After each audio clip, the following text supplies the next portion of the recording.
The alien agenda is a complex question. In the program Alien Agenda, we reviewed whether aliens are visiting Earth, expert opinions, and their reasons to consider our planet important. After careful analysis, the determination was there does appear to be an extraterrestrial presence on Earth and an agenda in place. In this program, Alien Agenda Into the Future, we will explore this question further using fact-based information. The conclusions may be startling. Is Earth in the process of being invaded? Do governments of the world know about it? And are we all doomed to be pawns in their alien agenda?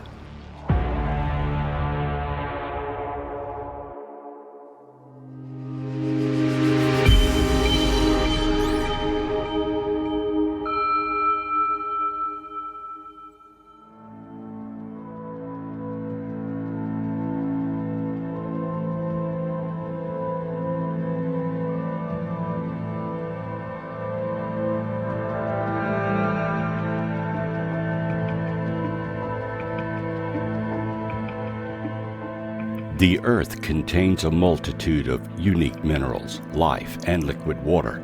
Most of this could be obtained by any spacefaring species from other planets and asteroids throughout the galaxy.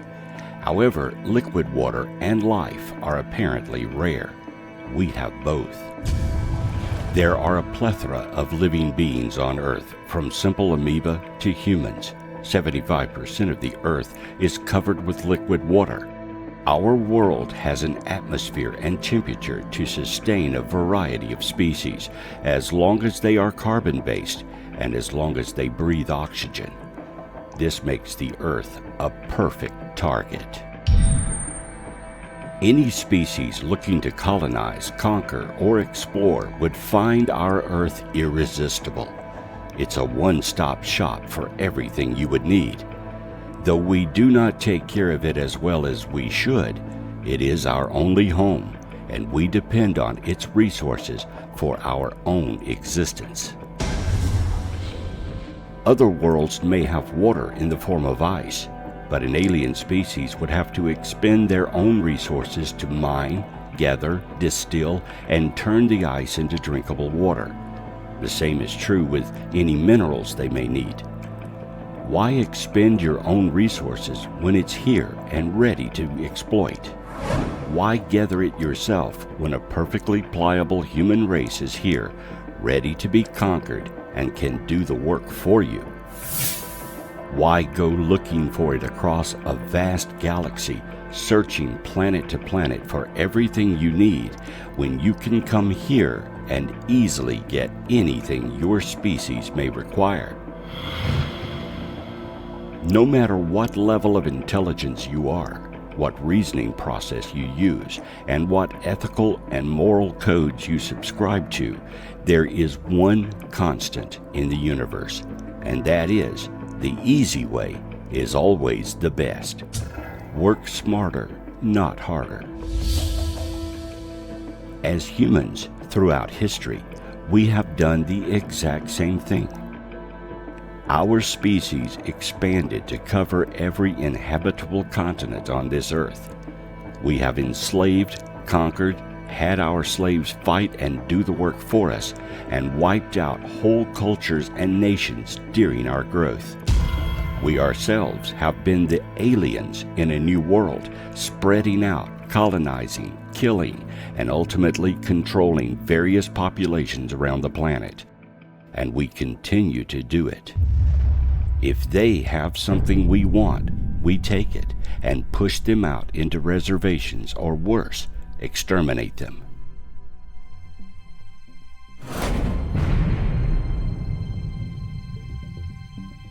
So why would we think they are any different from us? After all, we are an intelligent species and a spacefaring race as well. We are competitive, resourceful, and driven to explore, invent, and expand. All the things necessary to reach new worlds. Yet we have this belief that they are better than us, and to meet another being from another planet would be awesome. it may not. Have we been conditioned to believe this, in spite of our own self-preservation and intelligence? As humans, we tend to think of aliens as angels, benevolent beings who will come to save us, give us technology, cure our illnesses, and be our wonderful space brothers. We don't want to consider the alternatives. Why? Our own history began at a time when the Earth was inhabited by a multitude of plant and animal life, and only one upright bipedal species, the Neanderthal. These cavemen were only beginning to grow and explore. Then something happened. Humans, just like us, began to appear on Earth. Suddenly, humans were present, and today's scientists refer to this as the missing link. Somehow we either were brought here or were made using the DNA of Neanderthals or something else. When humans appeared, their brains had the capacity to think, learn, and grow. Those early humans were no different from us today. Their anatomy was the same, their intelligence the same. They are us. Various belief systems around the world have stories, myths, and legends as to how we arrived, from Adam and Eve to Native American legends that we came from beneath the earth. But in every story, in every legend, we humans came from somewhere else. We are not indigenous to this planet. So, how did we get here? If we examine our own recorded history and seek the earliest explanations via our own writings, we find that there was recorded history that explains this. This history was recorded by the Sumerians. The Anunnaki are a group of deities of the ancient Sumerians, Assyrians, and Babylonians. In the earliest Sumerian writings about them, which come from the post-Akkadian period, the Anunnaki are deities in the pantheon, descendants of An and Kai, the god of the heavens and the goddess of earth, and their primary function was to decree the fates of humanity. According to Sumerian text, we were genetically created by the Anunnaki, a spacefaring race that needed us to work for them. After going through various genetic experiments that resulted in hybrids of man and animal, the final results were what we are now, humans. Apparently, the Anunnaki created several species of hybrids using genetics and crossbreeding to finally end up with a species like the Neanderthal, but much more intelligent and capable of behaving and working for them. Of course, they were viewed as gods. Being an advanced, intelligent race, the Sumerians had no other recourse but to think of them as godly. Once humans were created, we multiplied quickly. No one knows who the original Adam and Eve were, but most all belief systems, still in existence today, agree that a god or gods came, made man, and we became the dominant intelligent species on the planet. So who were the Anunnaki? Over a series of published books, starting with Chariots of the Gods in 1968, pseudo-archaeologist Eric von Däniken claimed that extraterrestrial ancient astronauts had visited a prehistoric Earth. Däniken explains the origins of religions as reactions to contact with an alien race and offers interpretations of Sumerian texts and the Old Testament as evidence.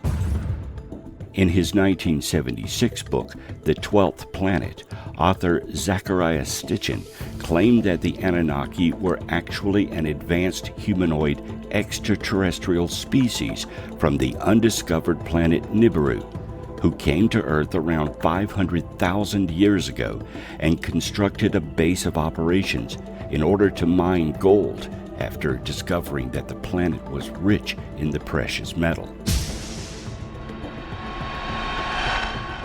According to Sitchin, the Anunnaki hybridized their species and Homo erectus via in vitro fertilization in order to create humans as a slave species of miners.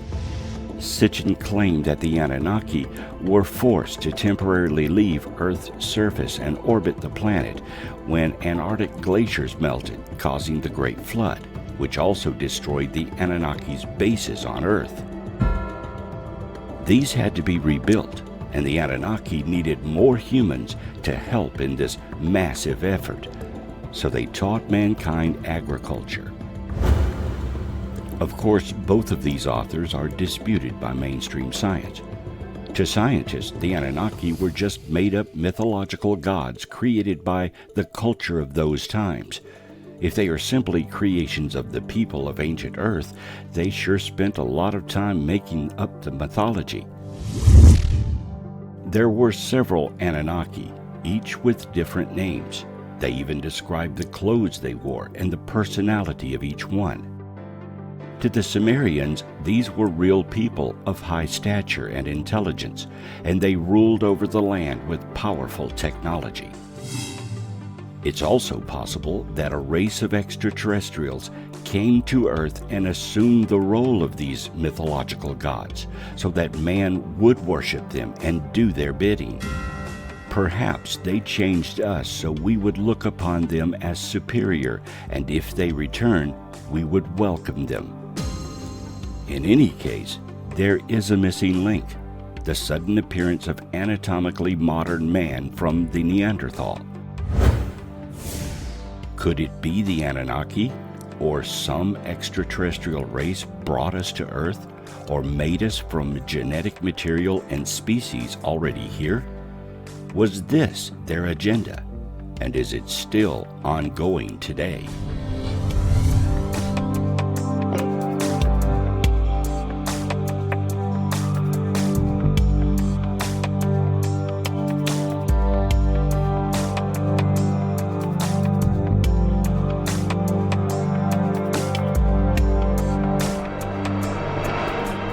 Throughout history, references to ET are actually quite common, from frescoes and paintings in the Middle Ages to reliefs of alien craft, and even aliens themselves appear within the pyramids of Egypt, as well as other monuments around the world.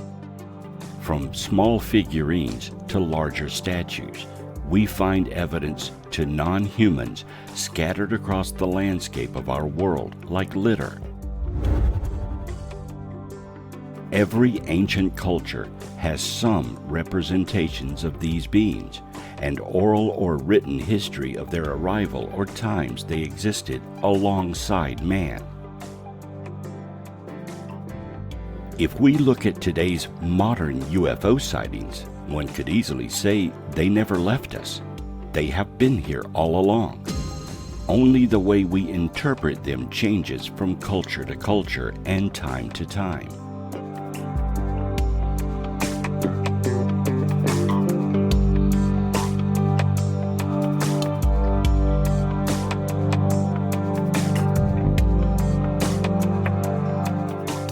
In our world today, we look at technology to determine intelligence.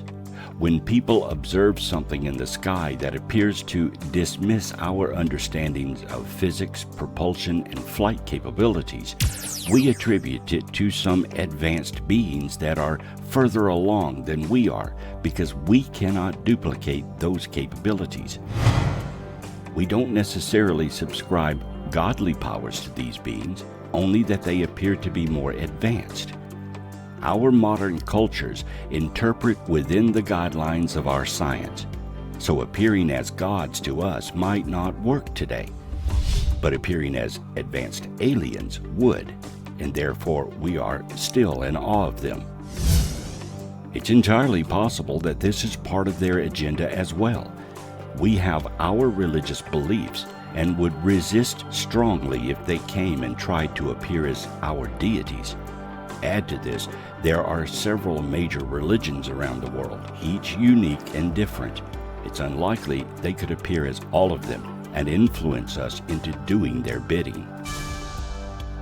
Therefore, actual direct and open contact with us would not be part of their agenda. Remaining covert and elusive would work, and they could come here, take a few humans, do their genetic research, and do with it what they please with no effect on our cultures at all. This fits what is going on today with our modern UFO mystery.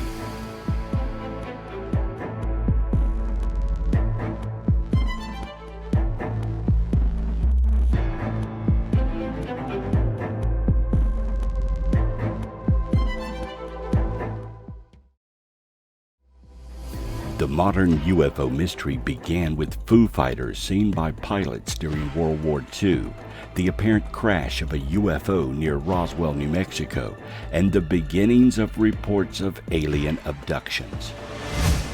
Betty and Barney Hill were an American couple who claimed that they were abducted by extraterrestrials in a rural portion of the state of New Hampshire from September 19th to 20th in 1961. The incident came to be called the Hill Abduction and the Zeta Reticuli incident because of a star map shown to Betty Hill could possibly be the Zeta Reticuli system, according to some researchers. The Hill case is one of the most extensive UFO abduction cases researched and studied. It has been validated in many ways, from physical evidence, hypnosis, astrological research of the map Betty described, and other methods. During their abduction, Betty revealed two important and startling things. One was the star map itself, and the other was a pregnancy test she underwent, conducted by the aliens. According to Betty, the aliens performed this pregnancy test on her. As she described it, this type of test would not be invented until much later. Taking genetic material from a subject is consistent with modern and ancient accounts of ET. The star map she described would not be discovered as real actual stars until 1969, in the arrangement and alignment she drew. There is no way Betty could have known of this specific star pattern in 1961, nor a genetic method to procure ovum specimens for a pregnancy test, as she called it.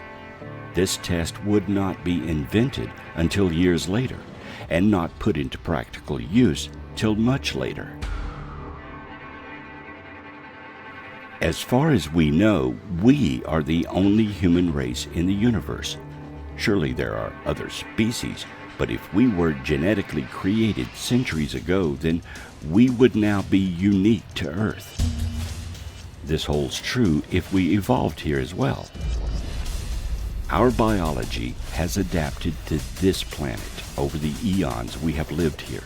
That fact alone makes us another specific commodity that can only be found here on this planet. We, as a unique species, would be an important factor if an alien race were searching the galaxy for potential resources. As we explore the testimony of various alien abductees, we find that these aliens appear to be very interested in our biology. Almost all abduction cases mention or are centered around our specific anatomy. Many alien abductions seem to be centered around the creation of alien hybrids. Could the genetic creation of humans still be going on? Could aliens now be harvesting genetic material from us, a species made for this purpose? Or are aliens of different races simply taking yet another resource unique to our planet? Are we the major commodity of Earth?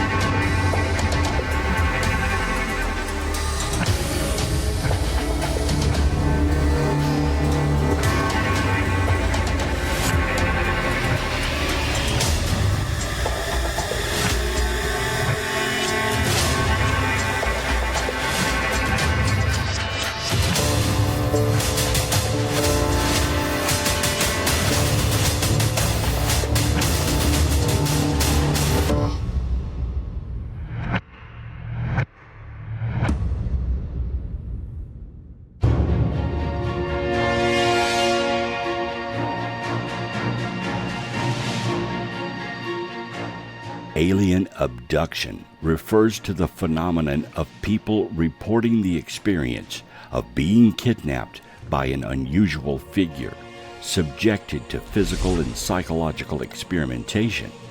People claiming to have been abducted are usually called abductees or experiencers.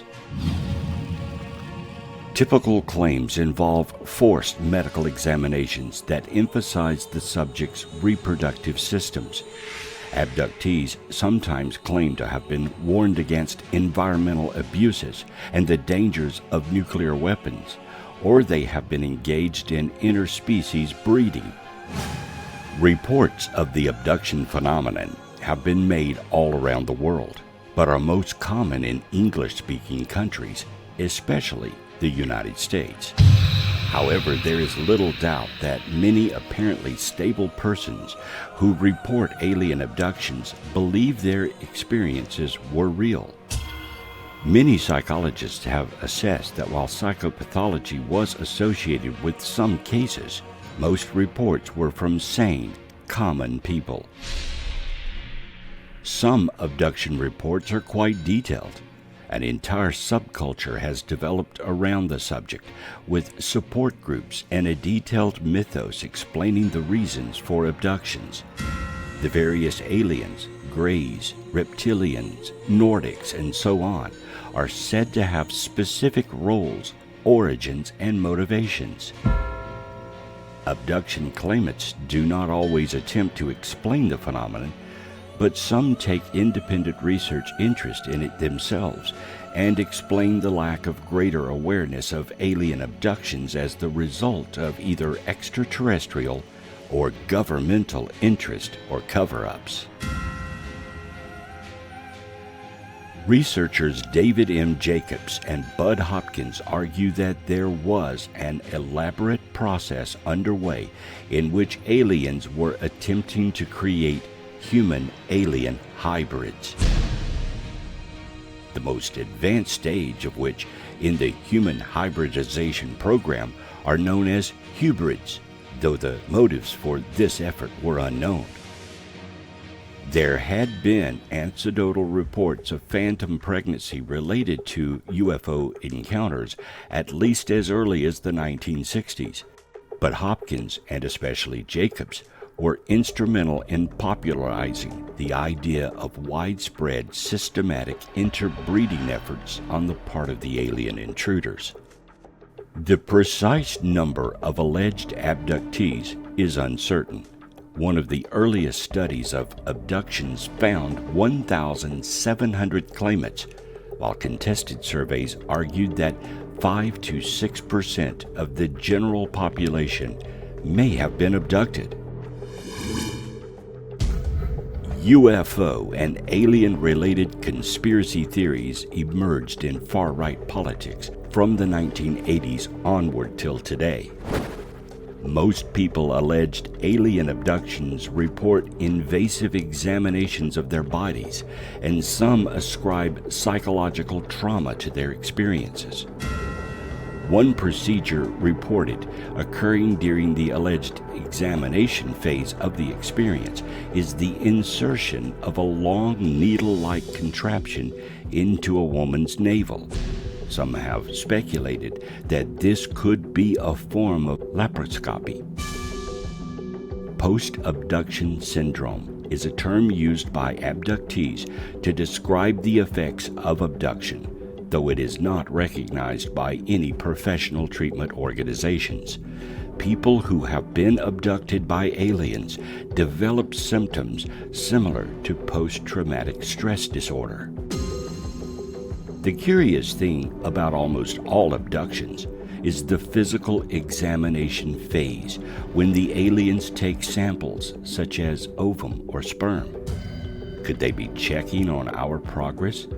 or taking genetic materials to use to create more hybrids or even more humans to do their bidding. Is it possible that there is a place or planet out there, somewhere in the galaxy, where a new breed of humans are being kept and used for alien purposes? A new colony or a new slave race?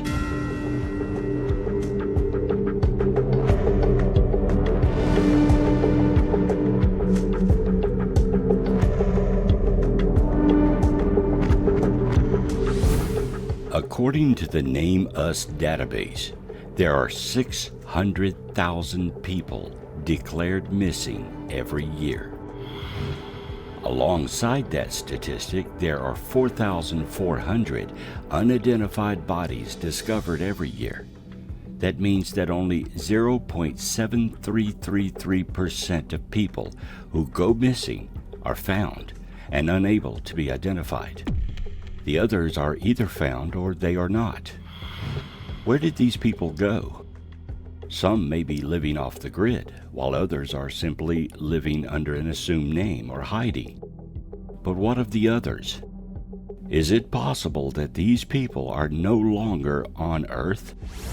Could they, or some of them, be alien abductees? We know the alien abduction phenomenon is happening, but these cases are few, and only those that get reported get reviewed and studied. To collect a cross-section of genetic material, you would need a larger number of people to sample. Perhaps this number of missing people are part of their plan.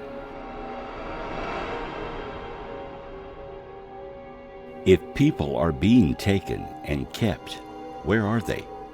According to the Sumerians, we are a slave race, made to serve our alien creators. Could some ongoing program be still in place whereby we humans are taken, studied, and harvested?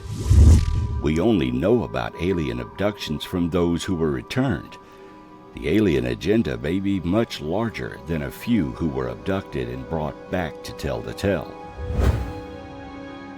These statistics also conceal more. Globally, 607 people go missing every single day without a trace. Over a year, this totals 221,644 missing individuals. Over 20 years, this totals over 4 million, more than the population of New Zealand and almost the entire population of Ireland, according to 2011 statistics. If only 2% of these missing people are being abducted within some extraterrestrial agenda, that is thousands of people that have completely disappeared from the earth and may be dead, slaves, or part of some new race being trained or evolved on another planet. There's also a more sinister and revolting possibility. They may be food for an alien species.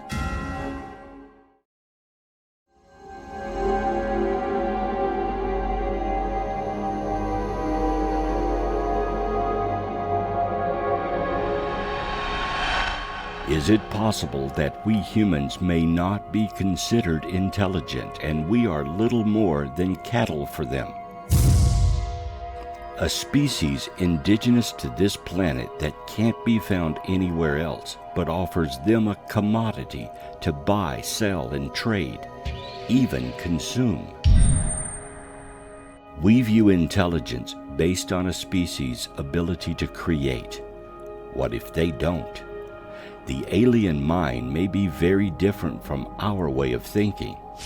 For example, if the aliens view intelligence based on self-discipline rather than creativity, then we lose hands down every time. Humans are flamboyant, competitive, warlike, cruel, and destructive. We build great architecture, then blow it up in a conflict. We create music, art, and paintings, but do little to preserve it all. We are probably the least self-disciplined species in the galaxy. we soil our nest. We do not take care of the planet we live on, polluting every river, stream, and all the oceans. We eat toxic food and contaminate the good food we could eat with pesticides. And we appear to love conflict and war. On any given day, there is a war happening somewhere on the planet. We fight for, then squander our resources. If they consider intelligence by some other criteria, such as self-discipline, we would appear to them as no more than a lower life form, or maybe even unintelligent. Their thinking could be very different, such as they may take the stance that a beaver can build a dam, a bird can build a nest, and ants can build a mound. Building something may not be important to their way of judging intelligence. Creativity may be the start of intelligence, but to truly be considered intelligent, then you must also apply self-discipline to the process. You must take care of your creations, take ownership of your planet and not squander it. Create art and hold it high. You must get along with your fellow man and show reverence to their creations. You must be disciplined enough to take responsibility for life and all of your creations and environment. And any technologies you create should be used to benefit and advance mankind, not make war or divide the populations. You should consider yourselves one people, not divided nations and ideologies to fight over. If aliens judge us by themselves, and they are more advanced than us, then we may appear to be little more than an abusive species that needs to be genetically purified or simply used. If an alien race approached Earth and listened to our broadcasts, watched us and studied us, they may be appalled. We would likely be judged as too destructive to work with and therefore not worth the time it would need to reach a point where our two species could be beneficial to work together. Or they may see us as little more than parasites infesting the planet and determine we may be useful only as some other commodity, such as food or genetic materials to work with. Perhaps they want to breed all this negativity out of us, or make us into something that they can use or even consume.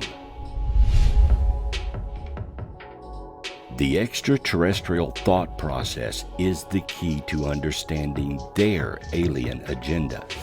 The only thing we have to compare their agenda to is our own agendas. Therefore, we base our opinions on how we as humans would react. If their agenda is so foreign to us, we can't fathom their reasoning, we may be missing the point completely. For example, if invasion of some type is their agenda, then why take so long? The modern study of UFOs has been going on over 70 years. If they are planning to take over or invade, then they have had more than enough time to do it. Extend that back to ancient times when sightings occurred as often or more than today. They could have invaded multiple times.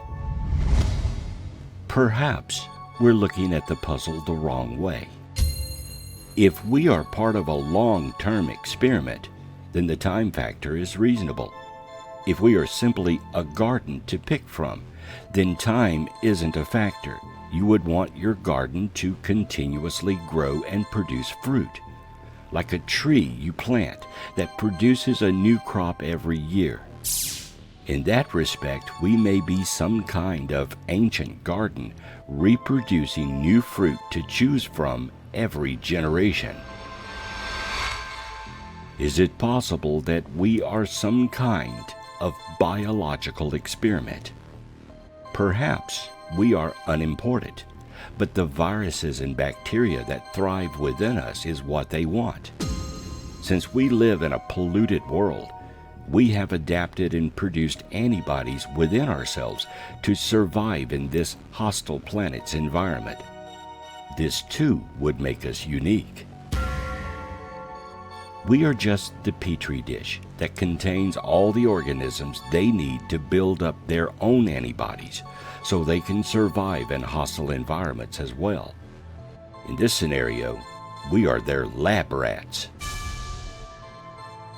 In this case, they would not want nor need to contact us. Instead, they would want us to continue as we are, because the more we pollute our own environment, the better vessels we are for their needs.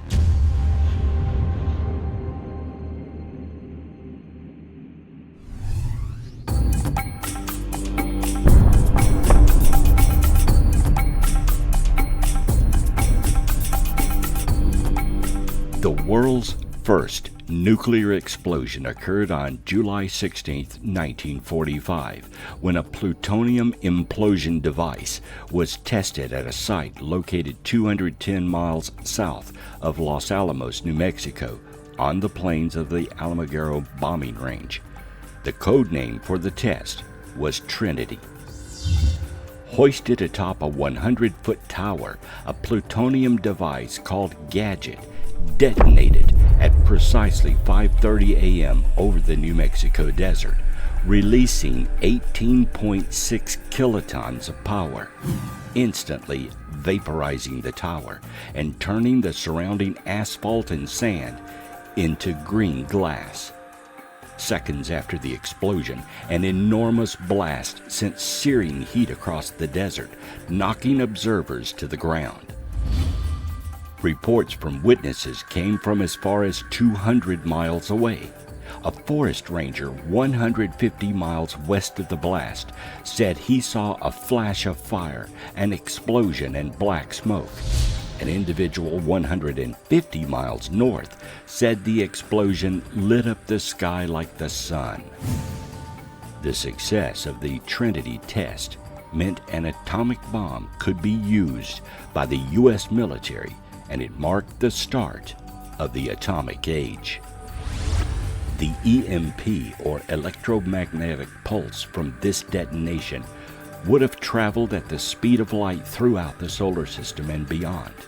It would mark a definite change in our technology at the time. Any spacefaring race would have easily picked it up, especially if we were already under close scrutiny at the time. The radiation would be evident, and they would know that we now have a devastating new weapon in our arsenal. This event alone would be cause for more intense investigation and observation by alien species interested in us and our planet. The explosion of a nuclear device also marks the modern study of UFOs, because it was at this time more and more UFOs began to be reported and observed throughout the United States and around the world. A steady stream of recorded sightings have continued since 1947. It is likely we had already been under observation for a very long time. However, this one single event would change everything. It would appear we got their attention.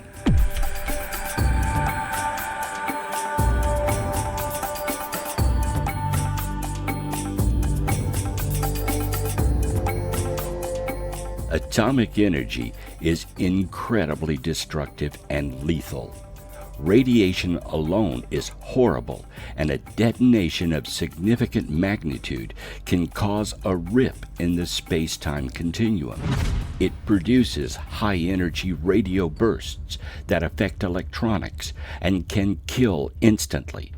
And we humans were playing with it like some new and exciting toy. Indeed, soon after the initial explosion tests, we dropped 2 devices on cities in Japan. To this day, we still do not fully understand nuclear power, but like any new discovery, we are quick to use it with no regard to how lethal and enormous its effects can be.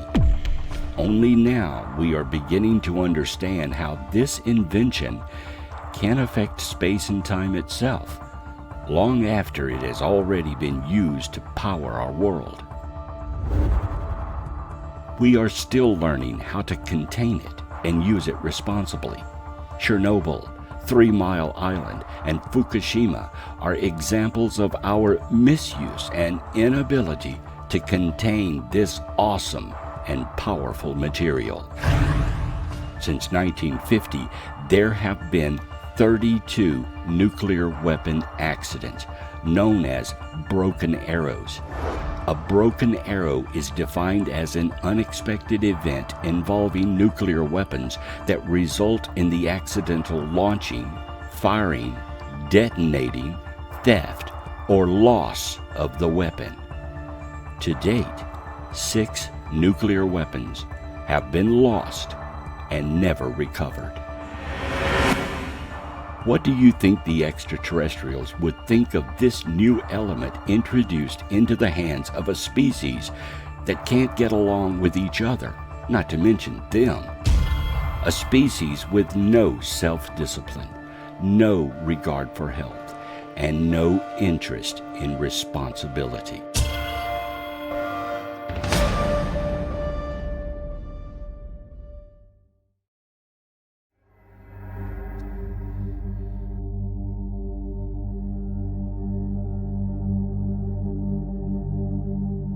A closer observation of this human species and perhaps some intervention might be in order, and thus a new wave of UFO and alien sightings began.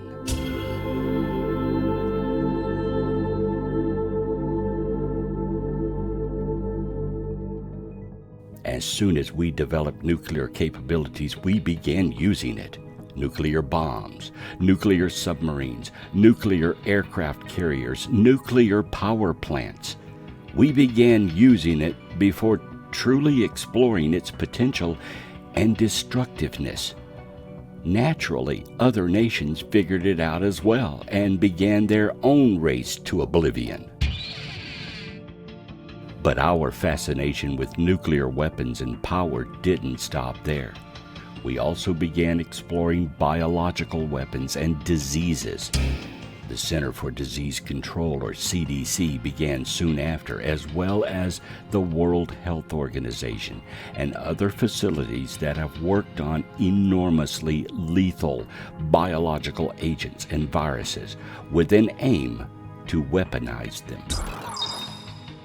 We are like children who have been handed a rifle to play with, and we don't have the intelligence to truly understand and respect such power.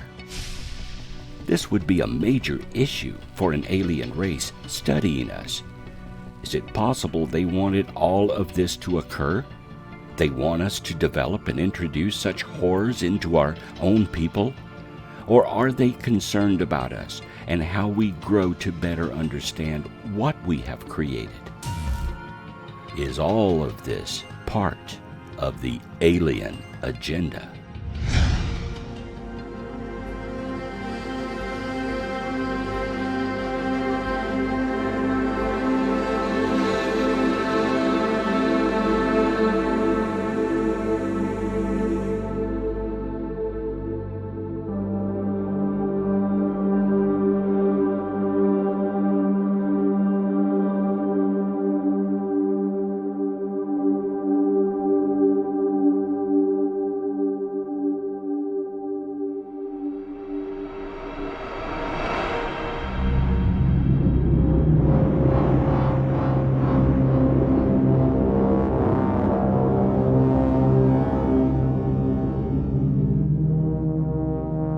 It is very likely that there isn't one single alien race interested in us. The alien agenda may not be a single plan. It may be multiple plans from many different races. Some of these agenda may be for our benefit, while others may be malevolent. From our point of view, it is difficult to tell the difference. If this is the case, then there may be disputes among the aliens as to just what to do with us. Leave us alone and let us sort it out ourselves, intervene and try to educate us, or just simply wipe us out as a terrible experiment that can't be saved. We may not be considering that our behavior is being debated in some cabal out there that will ultimately decide if we have a future or not. Perhaps we are being given a chance to redeem ourselves, or plans to remove us from the galaxy are being determined. There could also be different agendas that are independent to each race, and they are not working together, but simply carrying out their own agendas with their own individual purposes. If the story of the Anunnaki is true, then this may have been planned all along. They want to see how far we will advance. Perhaps they expected us to develop atomic and biological weapons, just to see what we would do with them. Perhaps they have been keeping track of our progress for centuries, and this is just one of many developments along the way toward our eventual growth as an intelligent race. Or perhaps this inevitable outcome was just what they wanted. A race of humans ready and willing to fight and develop horrible devices to kill, maim, and utterly destroy anything that they are told is wrong. The ultimate soldiers? Beings they can unleash on their enemies with no regard to culpability? We certainly fit that bill. Humans will fight over almost anything. However, if we are a work in progress, then they may think this is a natural and normal part of our growth. Perhaps we will eventually work out our negative idiosyncrasies, begin to take better care of our Earth, and become a viable and benevolent race of star-traveling peoples ourselves. Could this be the plan? Let us go through all the hard times and the difficult experiences, so perhaps one day we learn from them and can better exist in a universe teeming with a multitude of races and their own particular ways. If humans are to be a spacefaring race, we would need to learn not only to get along with ourselves, but all the different cultures out there, and respect their ways of doing things. Perhaps the aliens are not the problem. Perhaps the problem is us.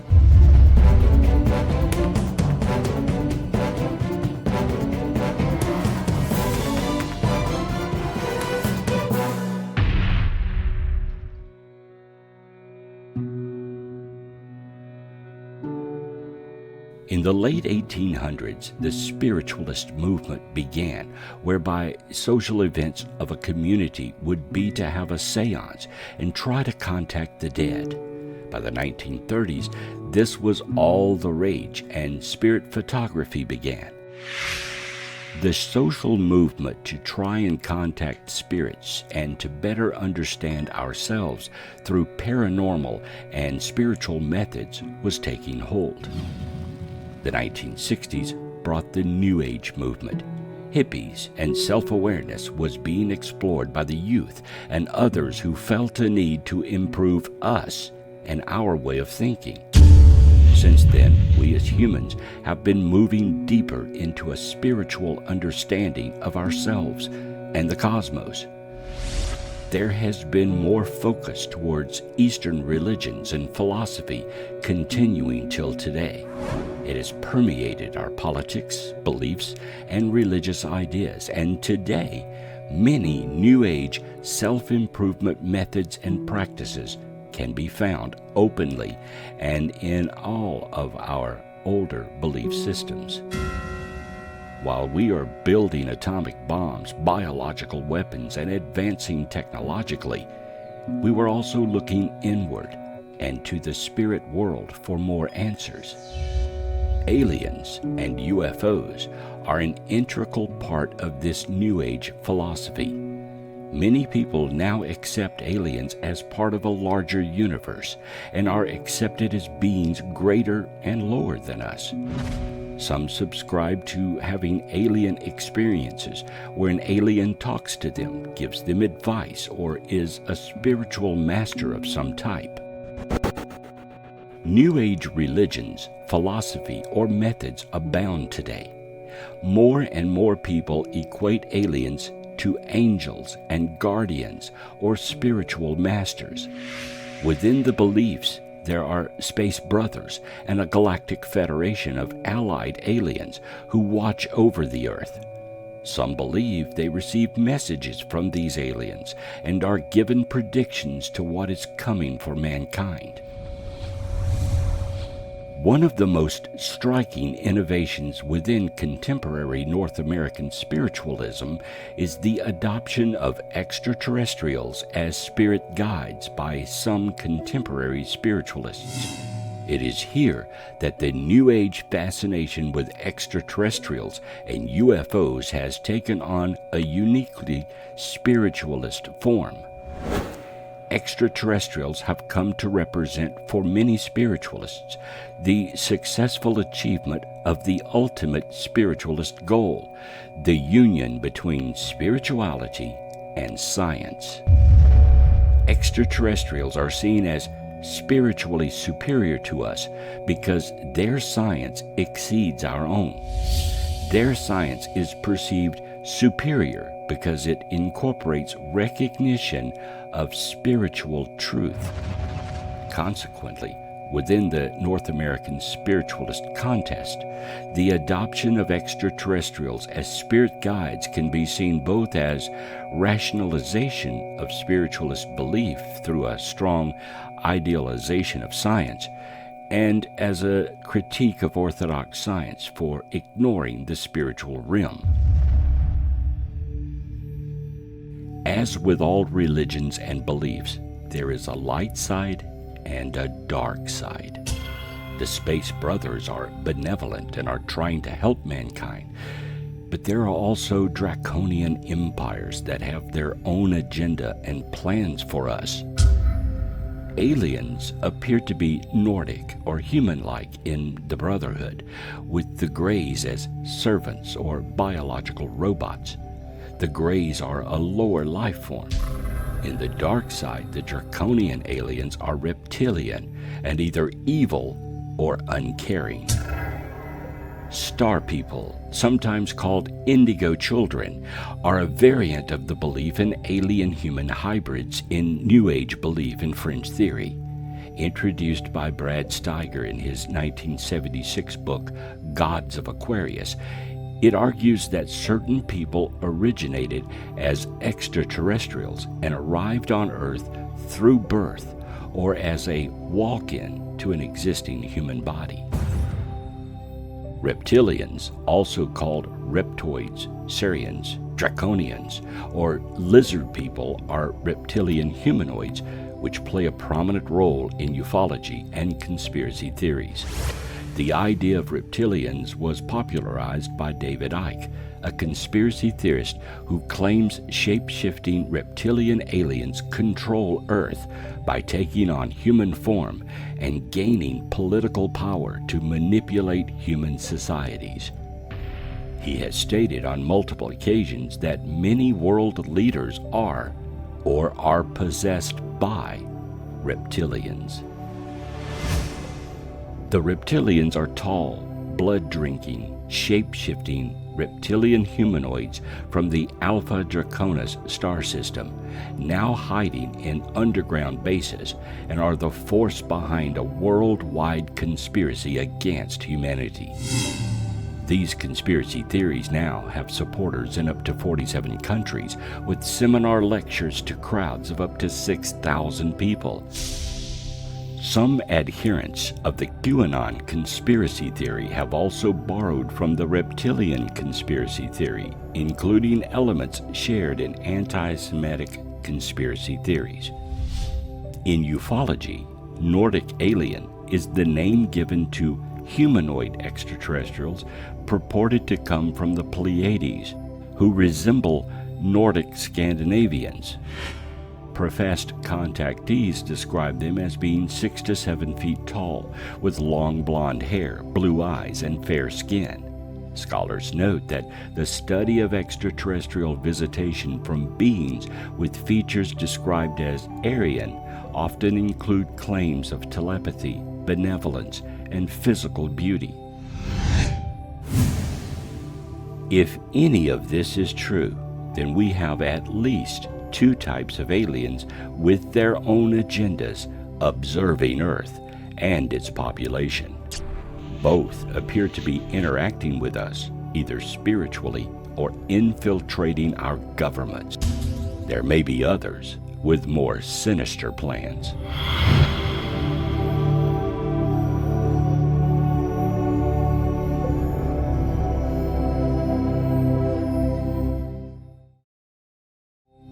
A former Army sergeant who worked at NATO, Clifford Stone, has said 57 alien species have been cataloged by the government. That was in 1989, and there could be more now. Other ufologists believe over 70 different species. However, the government denies this.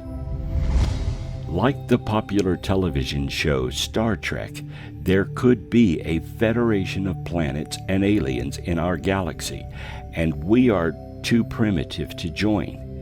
Therefore, as in the TV show, they have a non-interference policy and do not contact us openly. All contact with us is done covertly. Abductions and experiments may be part of their covert agenda as they study and determine our level of intelligence, technology, and biology. Something like this seems to be ongoing, because to date no aliens have landed and asked to be taken to our leaders. The other possibility is there has been direct contact with our government, and individuals within the government know exactly who the aliens are, have had direct contact, and there are agreements in place whereby they share technology for the rights to take a few humans for their own purposes. Some say this type of agreement has been in place since the 1950s, when President Eisenhower met with them personally. Eisenhower was on a golf vacation in Palm Springs on February 20th, 1954. After dinner that night, he made an unscheduled departure from the Smoking Tree Ranch, where he was staying. The next morning, he attended a church service in Los Angeles. Also that morning, his spokesman announced to the press that he had visited a dentist the previous night because he had chipped a tooth while eating a chicken wing at dinner. Instead, Eisenhower was diverted to Edwards Air Force Base, where he met with 2 ETs with white hair, pale blue eyes, and colorless lips. They had concerns about our nuclear program. These Nordic aliens offered to share their superior technology and their spiritual wisdom with Ike if he would agree to eliminate America's nuclear weapons. Sometime later in 1954, Ike reached a deal with another race of extraterrestrials known as the Greys, allowing them to capture Earthling cattle and humans for medical experiments, provided that they return the humans safely home.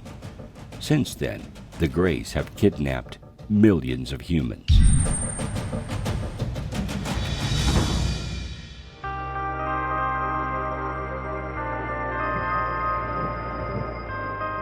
Of course, the government denies this story and says researchers can't account for where he was that night. Many ufologists aren't buying it, and they think he did meet on 2 occasions with extraterrestrials.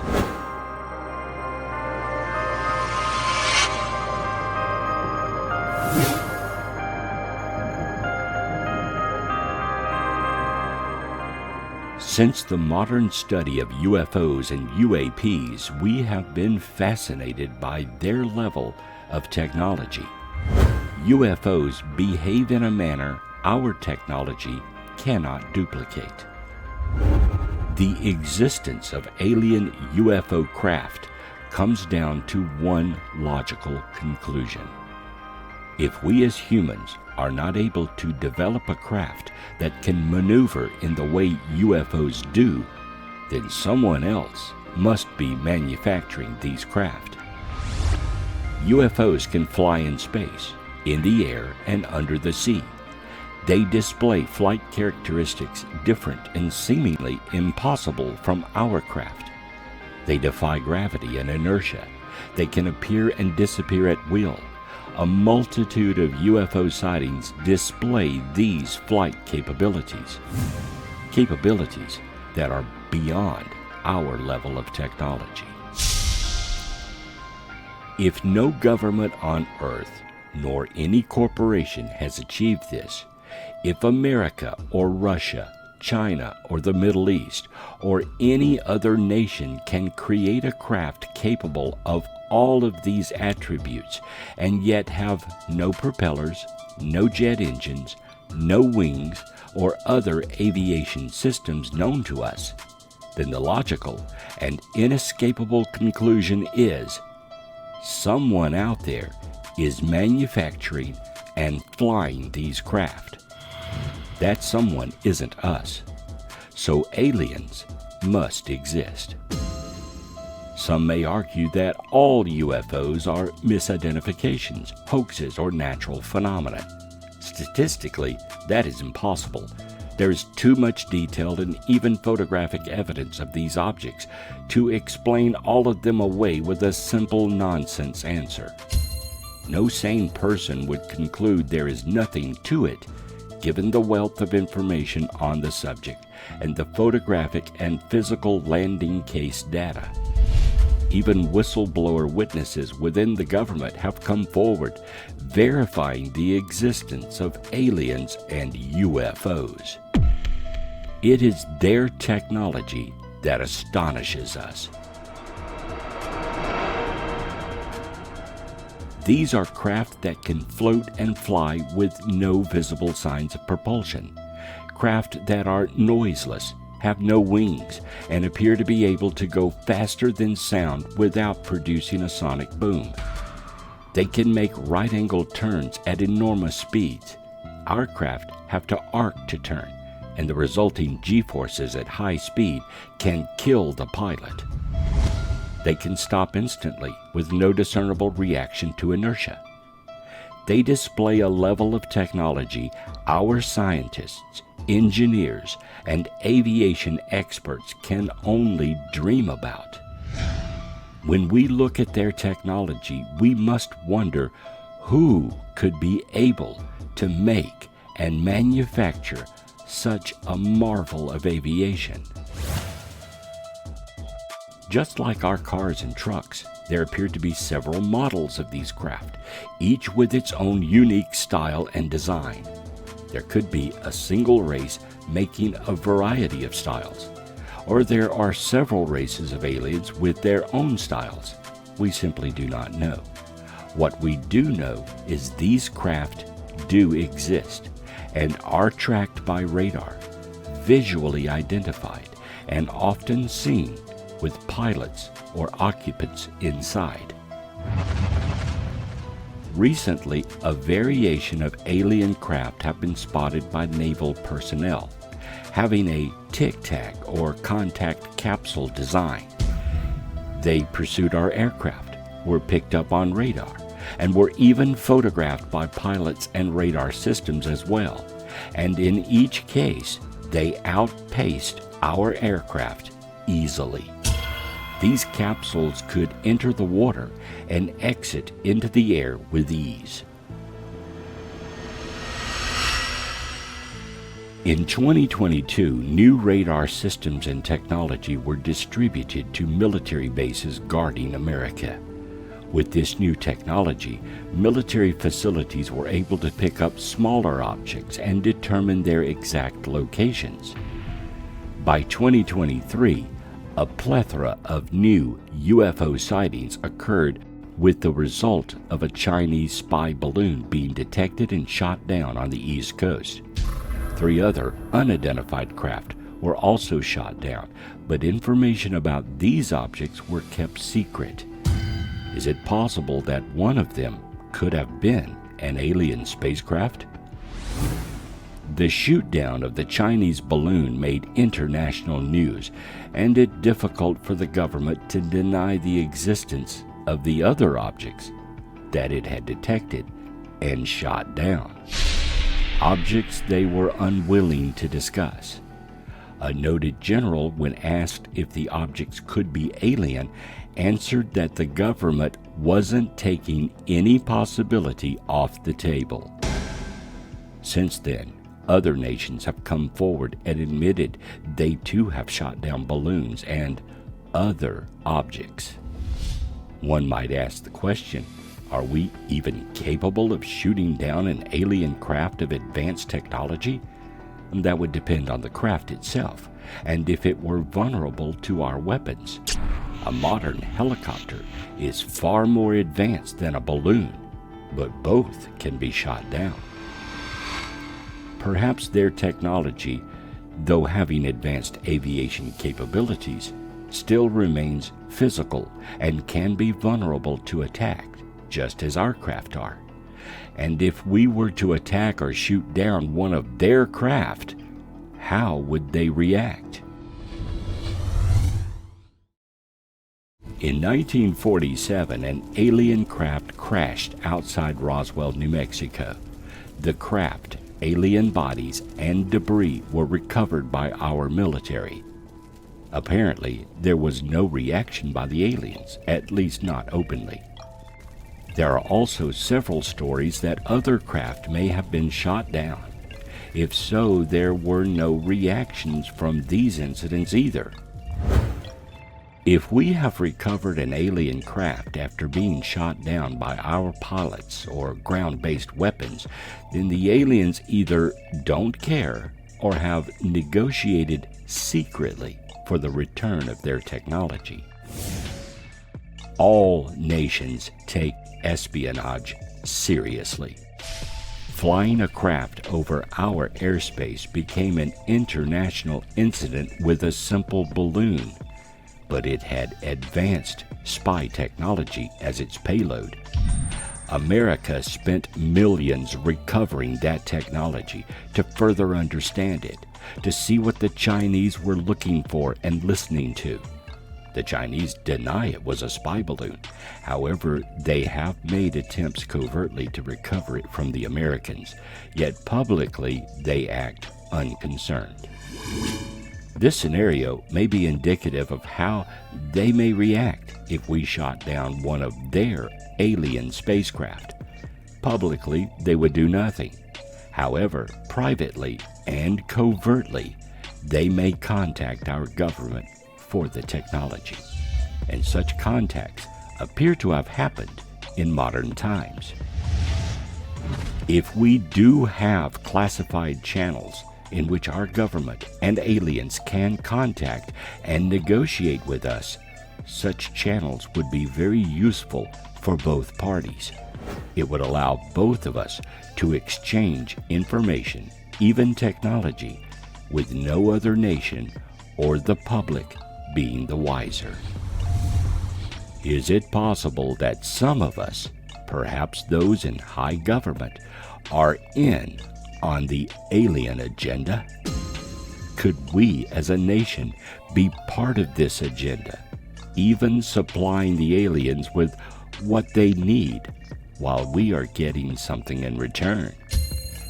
Could government officials be selling out mankind for their own agenda?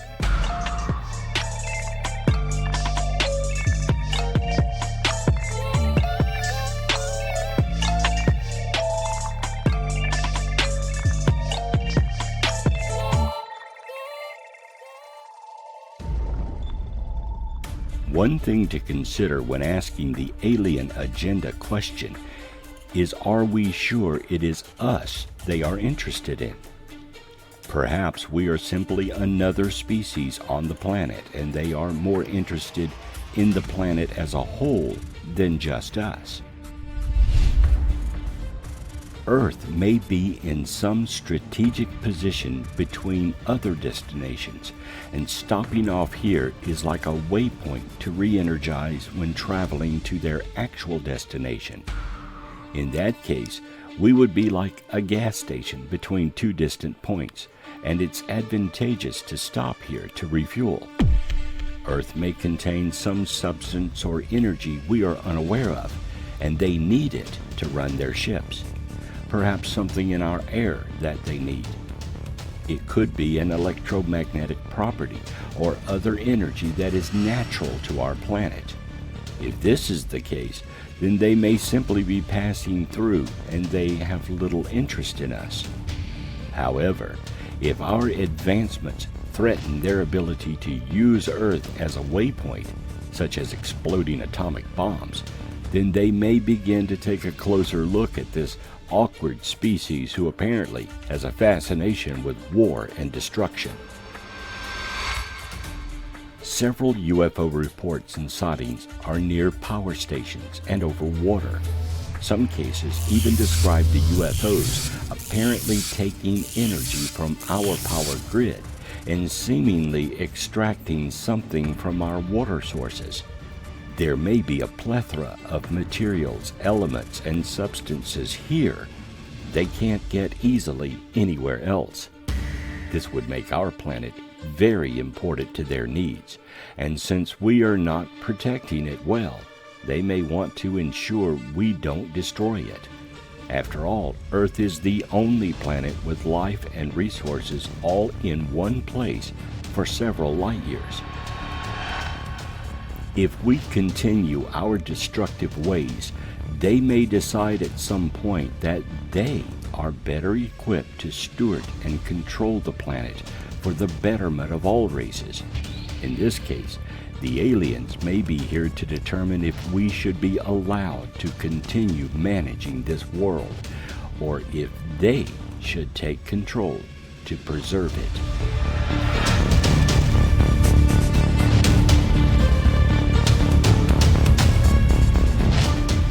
There are many alien abduction cases where the abductee is shown destructive images, nuclear holocausts, and environmental disasters. Perhaps the aliens are trying to educate us, to teach us that our way is not working and it will end in an apocalypse if we continue. The genetic materials they take from abductees may be them growing a farm or catalog of us, so they may repopulate the planet after we've destroyed it. Or they may be creating a new colony on another planet, so when we all die out, there will be a place where humans can start again. If they are creating human and alien hybrids, then this may be a project where they can build a new race, a new species that can survive on Earth after the ecology is decimated. It is entirely possible that they see no hope for us, and all the ufology data we have learned from so far is simply us reviewing their attempts to preserve mankind. Their agenda may not be sinister, but a method to try and save us from ourselves.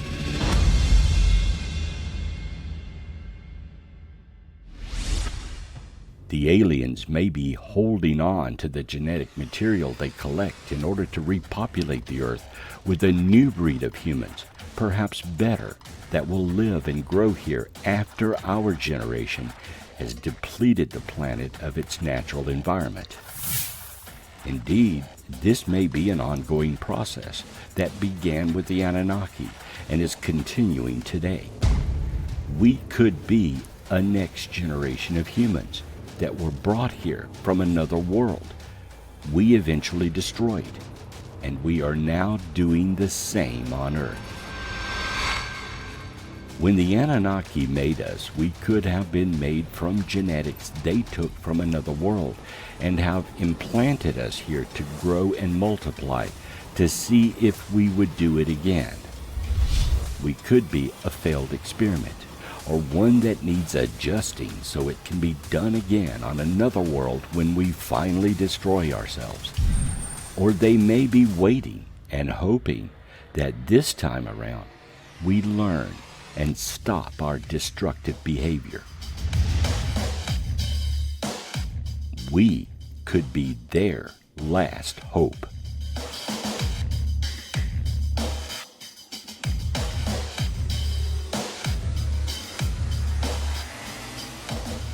We could be the final stage in some long and ongoing experiment that they hope will eventually work out right. They could be watching and waiting to see if we will develop into an intelligent and self-disciplined race that will one day contribute to the betterment of the galaxy and bring our wisdom and technology to races as yet undiscovered. The alien agenda may be their attempts to wean out our destructive behaviors and build a new human that takes responsibility and can reach out into the galaxy with love and understanding. We could be their future and their legacy.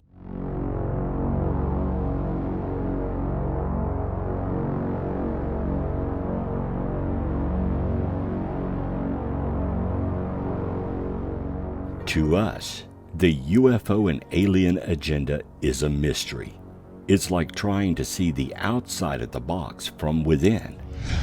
We can observe and catalog sightings and collect as much information as we can, but until there is some disclosure from the aliens themselves, we may never know their true agenda in our lifetimes.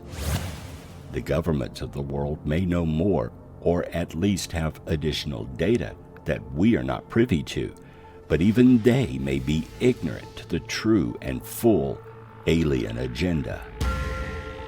We cannot look to the government to disclose UFO information.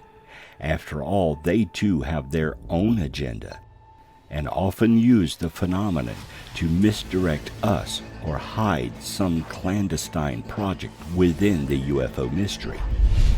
True disclosure, if it ever happens, will come only from the aliens themselves at a time and place they choose when they believe we are ready. Until that day arrives, we can only hope the alien agenda is in our favor. If not, then we can only hope we never find out the truth.